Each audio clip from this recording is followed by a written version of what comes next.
Hi guys, what's up? My name is Didi, who's living on High Vibe YouTube channel, and today I would like to talk about my caffeine story, or rather, no caffeine story.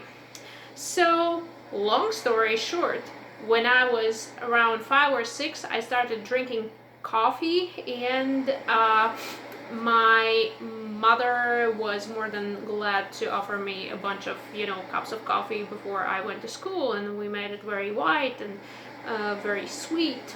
And so I kind of got hooked, and I was drinking like about 2 to 3 gigantic, like humongous mugs a day when I was in high school. And then at that time I was also smoking, so it always kind of compounds when you're doing it together with cigarettes. And so I just went on up until 2017, when I realized I actually have problems with my adrenals. So I decided to quit, and it was horrible because I was borderline seeing everything double. I was extremely aggressive. I would walk down to the store and just would, if I see somebody's like, this little Asian lady or whatever, somebody who's not gonna fight with me, I would just yell at them like, why the F are you standing here? Like, just going totally crazy. And I also had at that time panic attacks and stuff like that, and I basically quit cold turkey. And I had melasma pretty prominently on my forehead for about 3, 4, 5 years at that point. And I realized I had massive problems because I either had insomnia or I would be sleeping 16 hours a day, and it was just unbearable. Anyways, I took the first steps, and about 2-3 months later I was kind of starting feeling normal. And I didn't drink coffee for about 10 months, and then I got a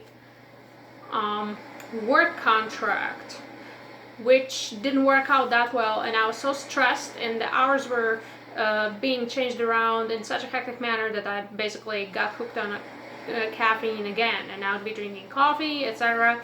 And it was terrible. So basically I got hooked on coffee, and soon enough, about 1.5 years later, I'm all the way back to status quo, which is basically drinking mugs of coffee. So I was like, no. And also melasma is basically just like brown pigments. Usually women after pregnancy get it, either on the forehead or on cheeks. And it has something to do with the adrenal hormones and estrogen and progesterone, all the female hormones. Men also can get it, but predominantly females get it. But basically I had it, and it had disappeared during the 10 months I had quit caffeine.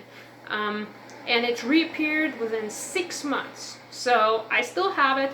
And then by good luck, I had basically a gig where I had to arrive at 7:30, preferably at 7:20 a.m. and my commute was at least 45 minutes to an hour.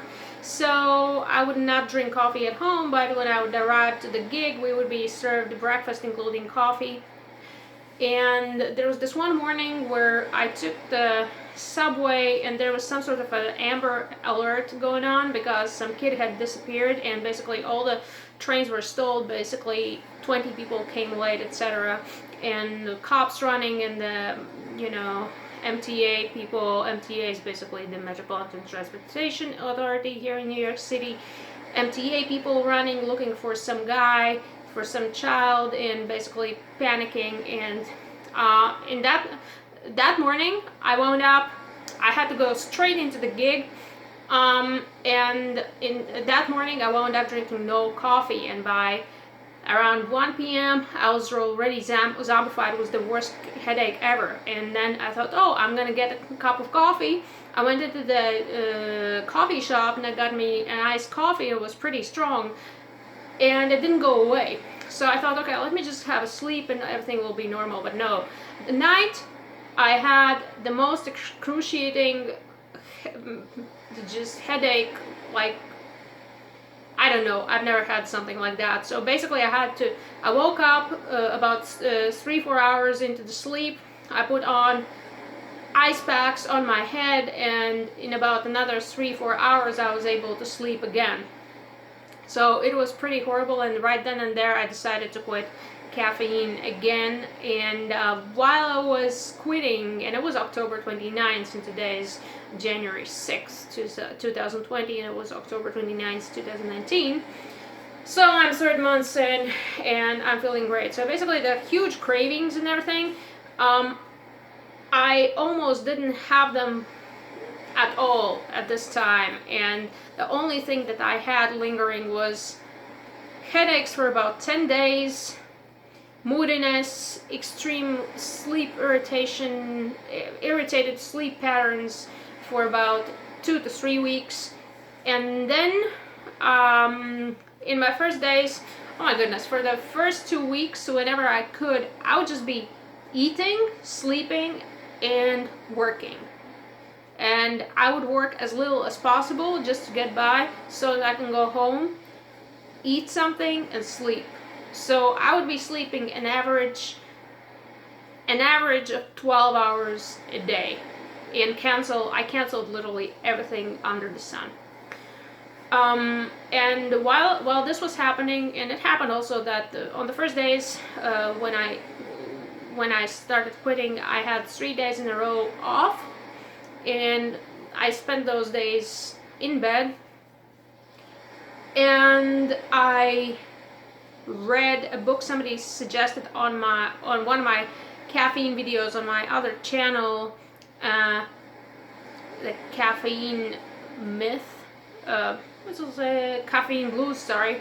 It's called Caffeine Blues, and I highly suggest that everyone reads this book. And yeah, I have another YouTube channel where I basically do my artistry stuff, and I just decided to separate that channel from talking about health and spirituality and wellness and all that stuff on this channel, and focus that one because I've done some video recordings now, I want to publish them. So basically I'm kind of moving my stuff here, but still people comment, people who are quitting caffeine are commenting, and so this person suggested Caffeine Blues, and I read it, and I was in shock. I was reading it as I was sleeping in my bed, between the worlds, so to speak, with terrible headaches and weird cravings, and trying to eat and sleep and read and all this stuff. So eventually it's like 400 pages, at least on my phone. So I was really shocked about caffeine, about all the production, about everything. Many things I already knew, but I was not aware how it messes with your cortisol, how it messes with your adrenal, why actually adrenal fatigue happens, why caffeine is bad, why caffeine is especially bad for women. Basically, women statistically are more affected by it than men. Also, the book zooms into the situation of how caffeine industry would be.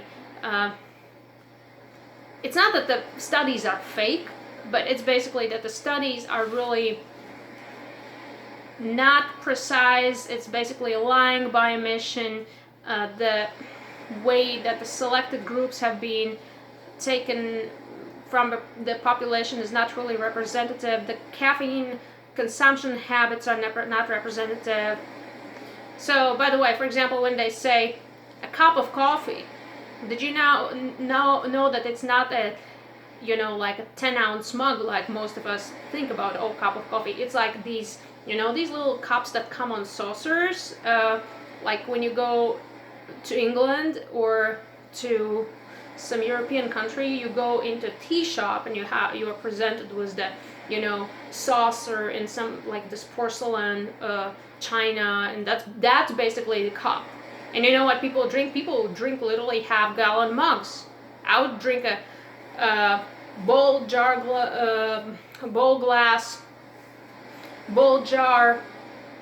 of iced coffee every morning, and then some in the afternoon. So yeah, so many things like that. And so it was pretty shocking. It was like, okay, this is now, I am done with this, you know, I am totally done with this. So I'm done with caffeine. Even that I am avoiding chocolate at the moment. Chocolate has fairly a lot of caffeine. I'm also not drinking green tea, which I don't miss because I don't like it. I don't want to drink black tea, but then again, I also don't like black tea, or never liked black tea that much. Maybe, you know, like some whatever, there's some varieties I used to like. So what do you do in this kind of situation? So first of all, I decided to completely revamp my patterns of what I'm drinking. I still like the brewing experience, so I defaulted back to various coffee substitute drinks. I find that in standard health food stores, if you can find them, they basically carry one of these. It's called Caffex. It's empty. I kept it so I can show it on video. And it has, where are the ingredients? Roasted barley, rye, chicory, sugar beets. So, and then there's another one which is Caffeine Aroma, and this is made in Germany, and it has fairly the same. Yeah, roasted barley, roasted malt barley, roasted chicory, roasted rye. I don't know, I've drank these first time ever, and I was like, dude, this is you know, for many people it's their jam, not really mine, because when I was growing up, not only I was getting coffee with milk, we in my culture are drinking a lot of chicory. So I went down to the Russian stores and I found something like this. It costs $2.29, and you can find stuff like this. They basically come all in different. With this one, you will see most this one and this one, which is basically probably the same contract manufacturer because they taste identical. Some of them have like stevia. I hated that version. And some of them have like a blueberry natural flavor, which I'm also not drinking because I'm not drinking natural flavors now. And then I also tried to roast raw chicory root in my oven, and it turned out terrible, so I gave up on that. And then I went online and I found something like this. This is basically roasted chicory root, which you can brew the same way you brew coffee, which is, for me, I kind of do it Turkish/French press type of brew. That's what I do. So basically this is 100% pure chicory, and this is this is manufactured by New Orleans Roast. So if you know, not the New Orleans Roast, New Orleans Roast, Jesus Christ. So I tried this one, and my trial was I ordered 3 pounds of it for $12 plus shipping. If you order $50 plus on their website, you'll get it with free shipping. So this one is pretty awesome, and I'm going to stick with this for a while. And the good thing is, it's just excellent. You can drink it before bed, and if you wish so. I prefer not to because it's for me kind of like a morning drink. But yeah, that's pretty much my caffeine story, and that's one of the things that I did. And then the second thing that I did was also I bought these orange glasses, which are Swanwick sleep glasses, aka Swannies. They're supposed to block out all the blue light, so you see the blue light reflecting. I'm shooting this in the evening, so it's about to be bedtime once I finish this video. And once you wear it about an hour before bed, you significantly improve your sleep and how deep the sleep goes, and when you change into REM sleeps, which is the dream state. And out of the last 22 days where I've been using these orange glasses, I've woken up without alarm clock 18 times. So I have a Excel sheet where I'm tracking my sleep when I go to bed and when I wake up, and it's absolutely incredible. I usually yeah, what I'm surprised is actually I am not using the alarm clock even if my work starts at 10 a.m. and I have to leave the house around 8:30ish to be early. I would still wake up. I would just be tired when I'm supposed to be tired, which is like 9:30, 10:30, 11:30, and I'll just go to bed and would wake up at 6 a.m. or 6:30, 7:30, and just be all fresh and ready to go. I mean, doing cold showers helps, but definitely these glasses. Anyways, there's a link in the description. If you want to get some, go and get them. There's also a version I wear glasses, and there's like a version which you can wear over glasses, and I have big hipstery frames, and they go even over those and don't look that bad. So what else? I had to go and put my food down to various people to not anymore get on my nerves with late schedules. So I had been forced to say no. I had to change around my day job schedule and put my food down and say, and basically come out of closet and said, listen, I'm going crazy here. If you cannot give me a break from this schedule, and luckily people are more willing to work with you sometimes, and I got lucky, I guess. So additionally, what can I say? I mean, just quit the coffee. Just quit the damn thing. You know what you're doing. You want to have an excuse to have a morning drink, get yourself a chicory. It tastes awesome. And yeah, so you can get chicory. There's obviously, you have to make sure that you're not getting a chicory and coffee mixed up, because that's the New Orleans coffee. It comes with basically chicory and coffee. Also, if you don't want to quit cold turkey, you can start making the proportions where you have the coffee and you fade out the coffee and you fade in chicory, and at some point you can brew them together, and basically that way you can, it just happened to me that I quit cold turkey. Last but not least, and it's actually very important, do not expect your cortisol to be normal earlier than 2 months into this. So